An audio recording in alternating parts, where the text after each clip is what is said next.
Hello everyone, welcome to my new mini blog. দিনটা আজকে 17ই April. সকাল থেকে খুব বৃষ্টি হচ্ছে। ব্রেকফাস্ট ডিম সিদ্ধ দিয়ে করে ফেললাম এবং লাঞ্চেও খুব সিম্পল খাবার ছিল। বিকেলে একটা আমাদের নিমন্ত্রণ আছে, আমার কাজিন সিস্টার ডোনার আজকে এঙ্গেজমেন্ট, তাই তাড়াতাড়ি রেডি হয়ে চলে গেলাম বারবিকিউ নেশনে। গিয়ে দেখি সেরকম কেউই আসেনি, আমরাই ফার্স্টে গেছি। মার বোন চলে এসেছিলো এবং ভাইও চলে এসেছে। আমরা সবাই মিলে বসে গল্প করছি, কারণ ডোনা এখনও সেজে গুজে আসেনি। এই যে ফাইনালি এসেছে, আর এসেই খুব হাসছে। ওকে খুবই মিষ্টি দেখতে লাগছে। আমার ছোটোবেলাকার সাথী হচ্ছে ডোনা।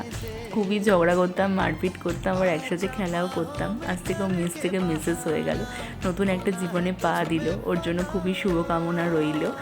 তাড়াতাড়ি করে ডিনারটা কমপ্লিট করলাম। আর ডেজার্ট খেতে আমার ভীষণই ভালো লাগে। লাস্ট পাতে তো আইসক্রিম না হলে চলে না। দেখা হচ্ছে নেক্সট মিনি ব্লগে, তাই বাই বাই।